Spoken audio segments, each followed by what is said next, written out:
अस्सलाम वालेकुम। क्या हाल चाल उम्मीद करते हैं कि आप खैरियत से होंगे और हमारी दुआ है कि आप हमेशा खुश रहें, हंसते और मुस्कुराते रहें और इसी तरह में अपना प्यार दिखाते रहें। बिल्कुल जी, मेरा नाम मुअज़्ज़म अली, मैं हूं तारिक, मैं मोहम्मद यूसुफ। तो आज हम जिस वीडियो पर रिएक्ट करने जा रहे हैं, वीडियो का टाइटल है the true cost of Pakistan fast fashion industry, true cost insider business.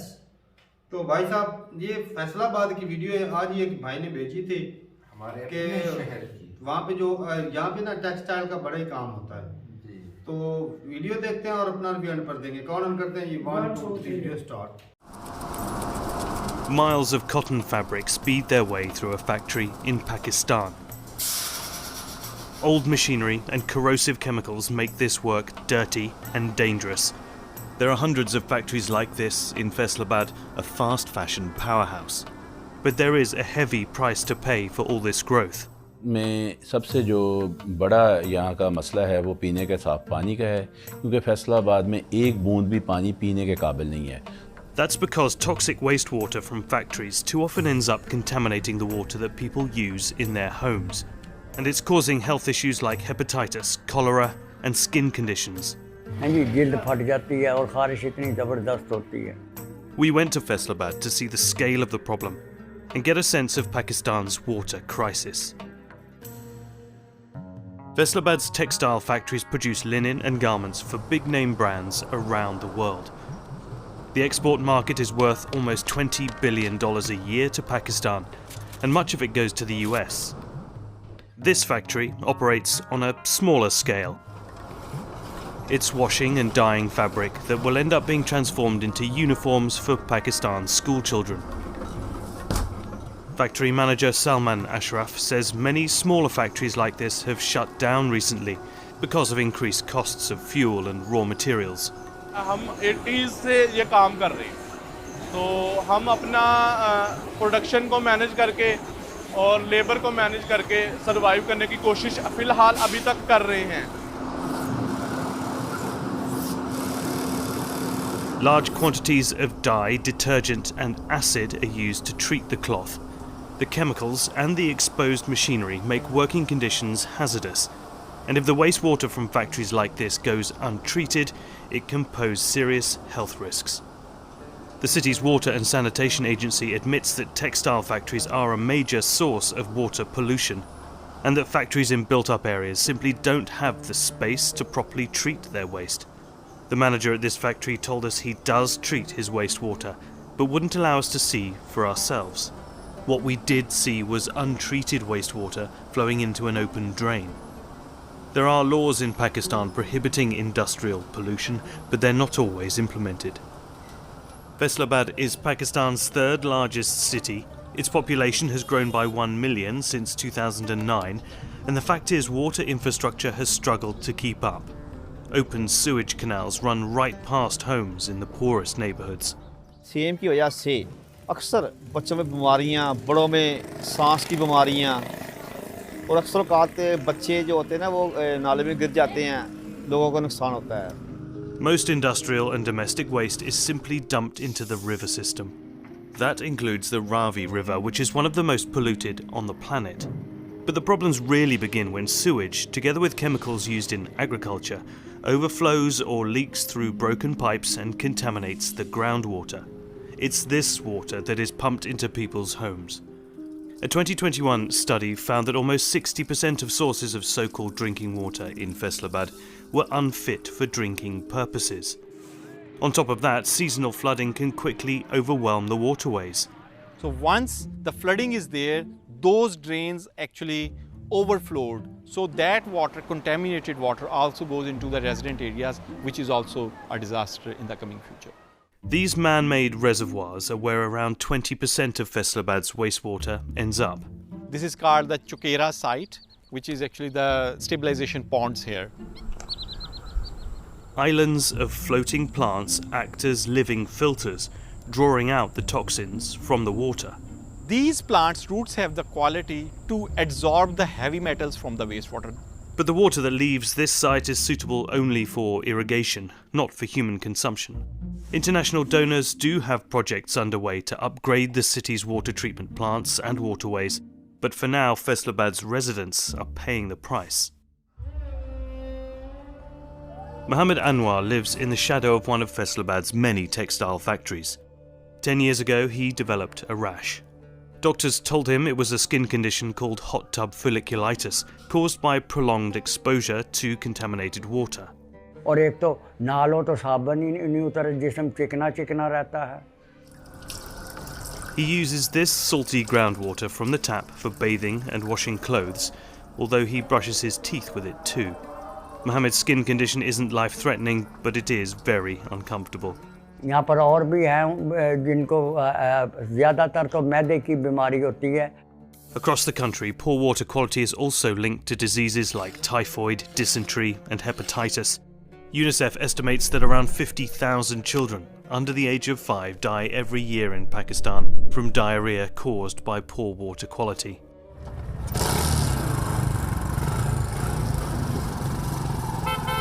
Mohammed buys the water he drinks and cooks with from a local water seller. वो कैन वाला हमें 30 रुपए की कैन देता है, तो बाकी हम गुजारा करते हैं उसी में, क्योंकि ज़्यादा लेने की गुंजाइश नहीं. और According to the city's water authority, around a third of residents rely on deliveries like this. It's groundwater that's pumped from sites close to freshwater canals, which makes it less saline and more drinkable.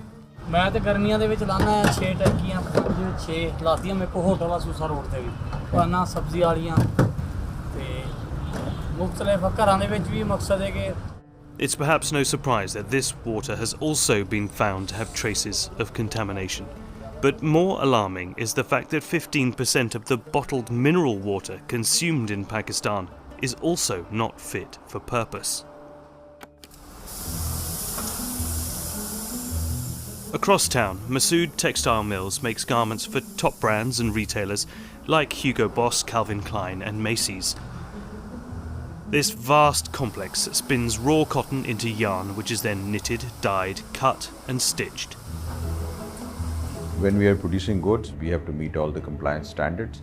That means investing in their own effluent treatment plant, or ETP, at a cost of around $1.5 million. Treated water then flows into the city's sewers. Unfortunately, the smaller companies, they don't install those ETP plants. The government should encourage the smaller industries or put up a combined recycling or effluent treatment plants. That would help the environment also. But many less sophisticated factories simply don't have the money or the space to treat their water. Mohammed's son Asif takes him for an appointment with a dermatologist. He says his condition has started to take a toll on his mental health.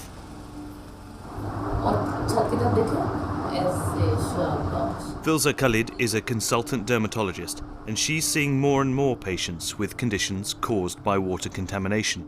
The basic root cause of the persisting infections or eczemas in these patients is that the use of the hard water or contaminated water is unavoidable in our society.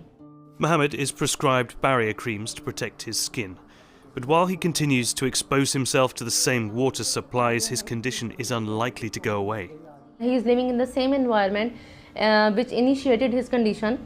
So all we can do is to control the disease and ease the life of the patient. If it persists, then it may lead to cancers of the skin. So it will be very miserable to the patient. Back home, Mohammed applies his cream. He has little choice though, but to continue drinking the same water that may be keeping him sick.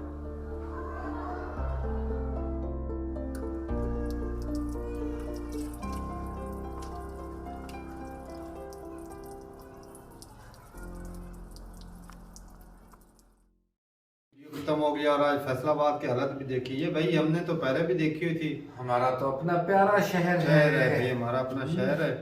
तो ये जो सूरत हाल बताइए थे, फैसलाबाद में सबसे ज्यादा जो होते ना हेपाटाइटिस के पेशेंट बहुत ज्यादा, हर चौथे बंदे को, पूरे फैसलाबाद में हर चौथे बंदे को हेपाटाइटिस है, पानी की वजह से। साफ पानी मुयस्सर ना होने की बिना पर उसे हेपाटाइटिस है। लेकिन ये भला हो कि गवर्नमेंट ने ना काफी गांव में तो, शहर में भी लगे हुए हैं फिल्टर, लेकिन गांव में भी फिल्टर लगे हुए हैं। वो गवर्नमेंट के नहीं है भाई साहब ना, हमारे गांव में 2 फिल्टर हैं भाई। हाँ एक तो वो अल्लाह के नेक बंदों ने लगाए हुए हैं एक सदका जारिया के लिए। बिल्कुल ऐसा ही है। तो है गवर्नमेंट ने भी लगा रखे हैं, गवर्नमेंट ने लगाए हैं, लेकिन इतने ज्यादा नहीं है भाई। लोग जो है ना अच्छा, पहले वो क्या नहरी है? पानी खरीदने पर मजबूर है आज भी। नहर के ऊपर जो होते हैं ना, मगर जो तो नहर में कौन सा साफ पानी आता है भाई? नहीं मतलब बाकी की आम निस्बत वो पानी की ठीक है। निस्बत वो ठीक है, बिल्कुल ठीक। उसमें वो भी नहीं गटरों का होता। पानी आता है नहर में भी। नहीं फिर भी ना उसकी हालत नहर कहते का- ठीक है बाकी पानी की निस्बत। आप घर का इस्तेमाल करते देखो कितना तो नमकीन पीने है। में उसका जायका है, टेस्ट होता है, लेकिन यार मजबूरी में लोग पी रहे, क्या करें? तो वो भी 30 खतरनाक रुपए की तो कैन है, मिलेगी बिल्कुल और है, उसके अंदर 30 खतरनाक है लीटर भाई। भी वो होता है। बताया तो है, वो भी 50% ठीक है, 50% उसमें भी खराबी है। यार मजबूरी में लोग पी रहे, क्या और भाई करें? पीना तो पीना, हमारी फसलों का क्या हाल है भाई लोग हमारी फसलों शुक्र का क्या करो हाल है? हमको पानी वो मिल रहा है। सिंध वाले इलाके देखे आपने, हाँ, उधर तो उधर पीने तो का वो भी पानी नहीं जैसे है। भी जो होते हैं ना बिल्कुल नहीं। पौंड तालाब, उसमें तो जानवर भी पीते हैं और इंसान भी पी रहे हैं। सही बात है। क्योंकि उधर शुक्र करो इतना भी भाई। और बाकी भाई नहीं है, हमारे जो इंडस्ट्री हैं ये इतने बड़े कई हैं जो काफी बड़े लेवल पर हैं, लेकिन जो छोटे छोटे वो लगा के बैठे इंडस्ट्री हैं, छोटी छोटी फैक्ट्रियां जो होती हैं, तो उनमें इतना अच्छा सिस्टम होता नहीं जो केमिकल को वो साफ करके ये वो बाकी पानी में को। भी यही हालत अच्छा, है। और मैं तुम्हें एक और बात मजे की बताऊं, गवर्नमेंट ने तो चलो सेम नाले इसकी परमिशन दी हुई है, वो तो पूरी बाउंड्री सिटी की घूमता है ना गंदा हाँ। नाला कि जो गंदा पानी है सेवरेज का वो भी उसमें डल जाए। और इन फैक्ट्री वालों ने ना भाई साहब वो जेरे जमीन बोर करा के वो गंदा पानी वो वहीं से मतलब जिन्हें जमीन में डालना शुरू कर दिया। निकासी का कोई सिस्टम नहीं है ना, वो डायरेक्ट ही भाई जमीन में तो गंदे फिर पानी उसमें की डाल रहे ऑटोमेटिक हैं। नीचे जेरा जमीन पानी जो खराब और गवर्नमेंट को पता है, मुलाजिम जाते हैं वहां से अपना हिस्सा उठाया, लेते हैं भाई। चलो जी। तो वही पानी लोग पीते हैं। और बाकी भाई गरीब बंदे मजबूरी में करें भी तो क्या करें? और जिसके पास उतने वसाइल नहीं, और पीना तो पीना भाई साहब, लोगों की जल्द खराब हो रही है। और हमारे कितनी एज है हमारी, बाल सफेद हो गए और झड़ रहे हैं। सही बात है, मैं भी गंजा हो गया, झड़ रहे हैं भाई। एक और बात है, जब फिल्टर नहीं थे ना तो देखा था डॉक्टर जो हमारे यहाँ है कितना रश होता था। बिल्कुल, अब बिल्कुल। कम है। ये तो जिंदा जवेद मिसाल है भाई हमारे सामने। बहुत मैदे और जिगर के बहुत ज्यादा पेशेंट हमारे गांव के थे, लेकिन जब से ये 2 फिल्टर लगे हैं ना भाई, उनकी तादाद में कमी आई। और जो टेक्नोलॉजी है ना वो जापानी या इंडिया में भी है, जो गंदे पानी को जो हम साफ कर रहे हैं। इंडिया में, पाकिस्तान में भी, ऐसा नहीं कि पाकिस्तान में तो नहीं फिर है। ये क्यों नहीं कर रहे? भाई साहब महंगी खर्चा होता पड़ती है है ना, महंगी पड़ने के यार खर्चा बावजूद होता है, जब वो फसलों के लिए उसको काबल करे ना तो इसमें से भी वो पैसे गवर्नमेंट ने करना है भाई। वो आम बंदा जो फैक्ट्री वाला उसका गंदा पानी वैसे निकल रहा है, उसको क्या जरूरत है अपनी मशीनरी दाया करना है? और हमारे देहाती लोग ये जो उसने कौन सा पानी बेचना होता है? हमारे अड़ोस पड़ोस के वो जो गांव है ना बाईपास की वो परली साइड पर वो शहर का गंदा पानी है। हाँ वो उसमें- खेतों को लगाते हैं भाई। यार वो शहर का, वो कौन सा फैक्ट्रियों का है? तो फैक्ट्रियों का भी उसमें ही शामिल होता है। तो भाई फैक्ट्रियों का जो होता है ना उसके अंदर तेजाब होता है, तेजाबियत होती है। नहीं तो वो गंदे नाले में सारा शहर का और टोटल फैक्ट्री का ओवरऑल शहर है ना का सेवरेज भाई का पानी। इंसानी अच्छा, फसला है, अच्छा, उसका अच्छा। इतना असर नहीं है। वो तो सही है फसलों भाई के लिए। बात सुनेगा, ना ना ना ये ना, शहर का पानी हो या गटरों का हो या फैक्ट्रियों का, बस जाता तो एक ही नाले गवर्नमेंट में। परमिशन ही उस यार- जगह पर देती है जहां पर ये सेम नाले होते हैं, फैक्ट्रियां ज्यादा लगती वहां है क्योंकि उन्हें भी आसानी होती नाले है सेवरेज के लिए। शहर का भी उसी में पानी आ रहा है और फैक्ट्रियों का भी उसी में आ रहा गवर्नमेंट है। ने, मुझे पता है गवर्नमेंट भी बोल देती है, जो शहर के अंदर फैक्ट्री आ जाती है उसको बोल देती है भी आप बाहर चले जाओ। हाँ। जहाँ पर सीवरेज है ना पानी की, लेकिन जो वहाँ सिटी चले जाओ। एरिया में आज भी चल रही है, उनकी जो निकासी, उनका पानी किधर जा रहा है? उन्हीं सेम नालों हाँ, में ही तो जा रहा है। चाहिए कि वो जो सेम नाले हैं पानी एक जगह पर जाए, वहां पे वो साफ करके आगे फसलों के लिए फसलों भेजे। को दें, मतलब कि उसका दोहरा फायदा हो जाए। हाँ। लेकिन जो होता है ना फैक्ट्री वालों को कुछ ज्यादा ही गंदा, वो नुकसानदेह होता है फसलों को। तो ये निकाल के इधर से तो जो पानी ऑलरेडी ही खराब है, जो ऑलरेडी जो हम जिससे नहाते हैं, कपड़े धोते हैं, वो ऑलरेडी खराब है ना। हाँ है। तो जब वो भी जाके फसलों को लगता है तो वो कौन सा उसमें से तो चमन उनकी में- फसलें देखी हैं कि ओ क्यों भाई वो लगाते हैं? कुछ ना कुछ उनको बेनिफिट है मैं तो लगा रहे हैं। बेनिफिट ये है, मजबूरी का नाम शुक्रिया, क्योंकि नहरी पानी उनके पास मौजूद नहीं है, पहले नीचे वाला पानी खराब है। जहाँ पर वो जो बनाई हुई है अब कॉलोनी है, फसलें फसलें उनकी वहाँ पर कोई नहीं पता होती है हैं। आप लोग ही बोलते हो कि हमारे जो दादा परदादा थे वो अच्छी खासी उनके फसलें होती थी, वो गंदा पानी वो भी लगाते थे, वो भी तो देखो मेरा रकबा था, रेतला था, वहाँ ज्यादातर शक्ल वगैरह ही होते थे और बढ़िया फसल। लेकिन ये है भी बहुत बड़ी होती इतनी भी बढ़िया नहीं है, कोई नहीं। भाई साहब वो बहुत नुकसान, उनकी जमीनें तबाह बर्बाद, तो वो बेचारे बेच बूझ के जा रहे हैं, कॉलोनियां वहां तक पहुंच चुकी हैं। तो फिर लगाना छोड़ देना, ये बात है ना। तो भूख मरी है, कुछ ना कुछ फायदा तो हो रहा है, कुछ ना कुछ ये है कि बजाय खाद देने के लिए बजाय फसलें होने के ना इतनी इतनी वहाँ बड़ी घास है, कोई पता नहीं कोई कौन सी किस्म की है वो, और उसमें ना वो जानवरों को खुला छोड़ देते भाई हैं। बात सीधी सी है, गुर्बत है, जिसकी वजह से लोग जो है ना, ये फैक्ट्रियां, वहाँ का निज़ाम साफ सफाई का सही नहीं होता, जो सेफ्टी का इतना अच्छा निज़ाम नहीं होता, लेकिन बंदे जो है भूख मरते वो चले जाते हैं। जिनके बच्चे भूख से मर रहे हैं ना, वो अपनी जान की परवाह नहीं करते, वो कूद पड़ते हैं भाई उसमें। बिल्कुल दलदल होती है भाई साहब, जिस तरह आपने भी देखा है वो फैक्ट्री में वो गंदे पानी के साथ वो किस तरह काम कर रहा था, उसके सर में, उसकी आंखों में, सारा कुछ नहीं सारी कर रहा जिल्द था, पर। तो उनकी मजबूरी है। अब ये बोलेगा इधर बैठ के कि भाई वो ना करे, तो भाई साहब करना तो भूखा पड़ेगा, पड़ेगा, खाना क्या तो है? यही तो बात है भाई साहब, मजबूरी में काम करना पड़ता है उनको।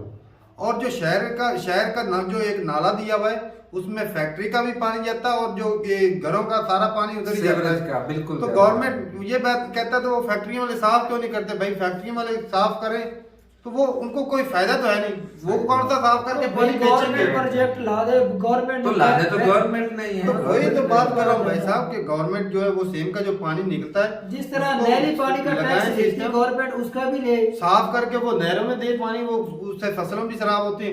इंडिया में है वो कई शहर करते हैं, वो गंदा पानी जो फैक्ट्रियों का वो साफ करके वो जो है शहर के जो है वो पार्क वगैरह वहां पे वो शराब करते हैं उनको।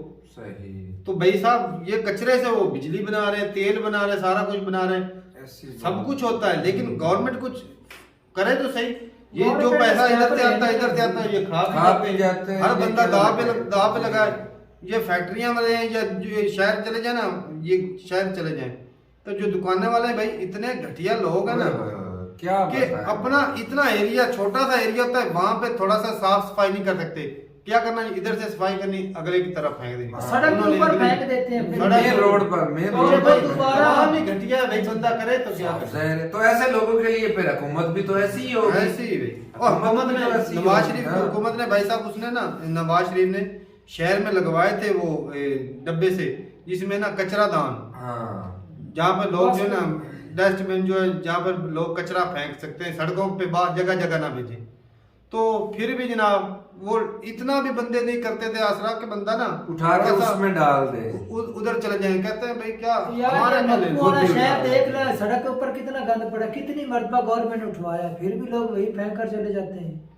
तो ये भाई ऐसा निजाम है जिम्मेदार है। इंडिया भी मैंने देखी थी एक वीडियो, जो वो एक ब्रिज थी, क्या हावड़ा ब्रिज मेरे ख्याल में, तो वो अंग्रेजों के दौर की बनी है हावड़ा ब्रिज, वो जिसके ऊपर थूकते हैं। तो ये बंदे भाई हर जगह पे मिल जाते हैं शहजादे ना, कचरा फेंक देना, थूक देना। तो ये जो निजाम है ना, बड़ी घटिया लोग हैं, बंदे थोड़ा सा आसरा करें भाई साहब, अपना कंट्री साफ रखना चाहिए।